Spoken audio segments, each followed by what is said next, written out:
Global economy আমাদের দেশের overall ইকোনমির জন্য কিন্তু অনেক অনেক ইম্পর্ট্যান্ট। কারণ জিওপলিটিক্স এমন একটা জিনিস, এটার সাথে আমাদের নিজেদের পাশাপাশি পুরো বিশ্বের ব্যাপারগুলো একটার সাথে একটা ইন্টারকানেক্টেড। ইউএসএ এর কথাই যদি বলি, ইউএসএ যেই দেশকে স্যাংশন দেয় সেই দেশের পথে বসে যাওয়া অলমোস্ট নিশ্চিত হয়ে যায়। ব্যাপারটা এরকম না, ব্যাপারটা কিন্তু জিওপলিটিক্স থেকেই কিন্তু আসছে, গ্লোবাল ইকোনমিক থেকেই কিন্তু আসছে।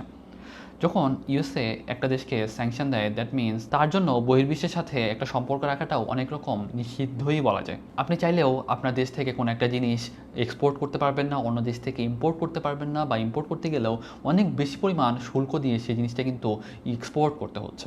এই যে কিছু কিছু ব্যাপার, এগুলো কিন্তু একটা দেশের ইকোনমিকে ধ্বংস করার জন্য খুবই যথেষ্ট। আজকের পৃথিবী আগের চেয়ে অনেক বেশি ইন্টারকানেক্টেড। একটা দেশের অবস্থা আরেকটা দেশের উপর কিন্তু অনেকটাই ডিপেন্ড করে, এবং এই কারণেই গ্লোবাল ইকোনমি কিন্তু আমাদের জব ফিল্ড বা জব সেক্টরটাকেও অনেক বেশি প্রভাবিত করে। আমাদের দেশের স্টুডেন্টরা যখন ক্যারিয়ার করতে যায়, তখন শুধুমাত্র আমাদের দেশের সুযোগ সুবিধা কেমন সেটাই সাধারণত মেইনলি বেশি ফোকাস করে।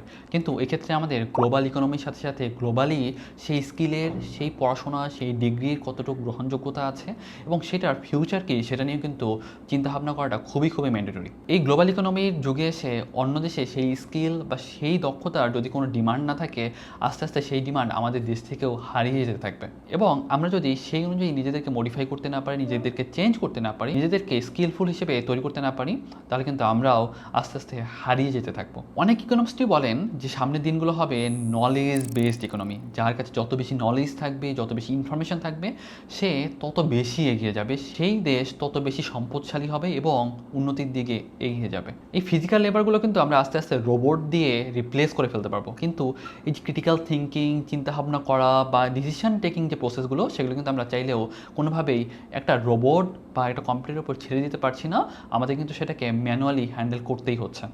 সেক্ষেত্রে আমরা নিজেদেরকে যত বেশি স্কিলফুল হিসেবে ক্রিয়েট করতে পারবো, আমাদের চাকরির বাজারে তত বেশি গুরুত্ব বাড়বে এবং নিজেদেরকে যোগ্য করে গড়ে তুলতে পারবো। সেই জন্য দেখবা যেই কাজগুলোতে অনেক বেশি ক্রিয়েটিভিটি লাগে, ডিসিশন নেওয়া লাগে এবং অ্যানালাইসিস করতে হয়, সেগুলোর ডিমান্ড সবসময় বেশি ছিল এবং সামনের দিনগুলোতেও সেগুলোর ডিমান্ড অনেক বেশিই থাকবে। এই রিয়ালিটিকে মেনে নিয়ে আমাদের নিজেদেরকে প্রিপেয়ার করতে হবে।